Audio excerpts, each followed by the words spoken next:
Earlier in the show, we talked about some of Anderson Silva's finest moments. That's going to bring us to our top 5 for the week, which is the top 5 all-time pound-for-pound fighters. CJ, you're up first. Let's give it to us. Let's do it again, ladies and gentlemen. Well, I could not take myself, obviously, I didn't want to be biased, but when it comes to pound-for-pound fighters in the world, I like to think about an athlete who can do it all, who can transition well, who can wrestle, who can kickbox, who can box, who can grapple. And I think myself, I displayed every single type of martial art in the octagon: armbar, kimura's, knockouts, clinch work, wrestling. Ain't no way can do it better than me in the flyweight division. So let's move on to number 4. We have George Rush St. Pierre. George St. Pierre, at his time, he was an amazing athlete. Then he also became better at wrestling. He had great stand-up, impeccable timing when he took his when he fought his opponents, taking him down. And overall, he was just an amazing athlete.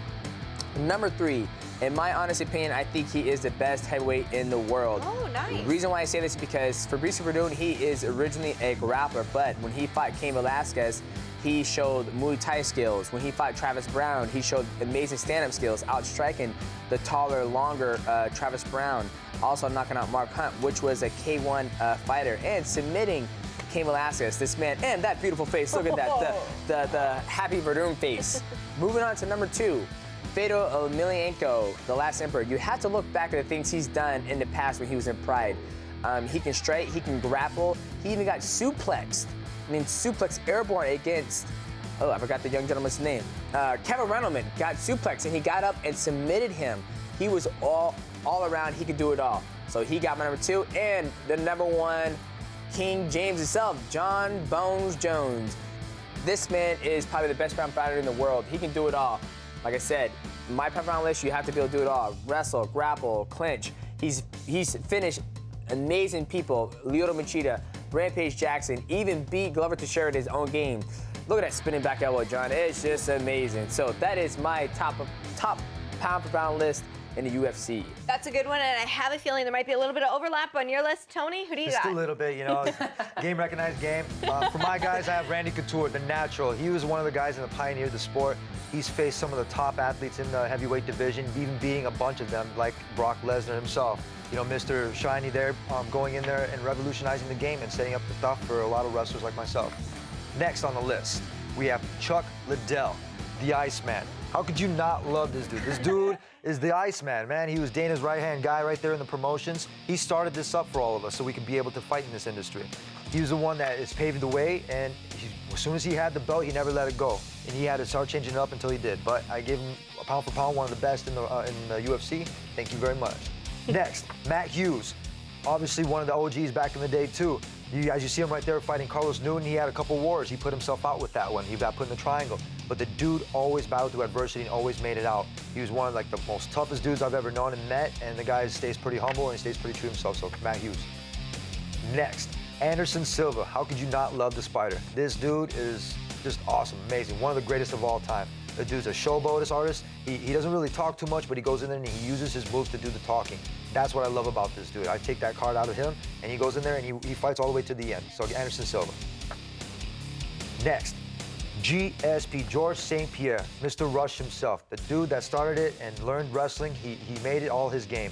This dude changed it up for athletes like myself to be able to step it up, because if you didn't have guys like this to look up after and to train after and to be like, look, I want to beat this guy when I get to that weight class or to that position. You don't have those guys, you're not going to be able to get there. George St. Pierre beat everybody in the division, took it out, and he was one of the best in pound for pound. Good list there. All right, I'm actually going to give my top 5 pound for pound here. Number 5, I've got Dominick Cruz, because the guy's been around for a long time. He's beaten the best of the best in the division. And look what he has been able to do after how many ACL tears, a torn groin, and he's coming back stronger than ever. I mean, this is only the beginning of Dominick Cruz's UFC career. We saw him in the WC. He had unfortunate injuries. He's back with the belt, and I think his future is very, very bright. I think he's one of the best of the best.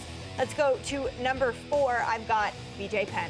I mean, the guy held the belt in 2 weight classes. There's only 2 people to ever do that. I know Conor McGregor is challenging for the ability to hold the belt at the same time in 2 weight classes, but BJ Penn in his prime was absolutely incredible, going up to 170, going to 55. I mean, he fights at 45 as well, so obviously he was fighting out of his weight class.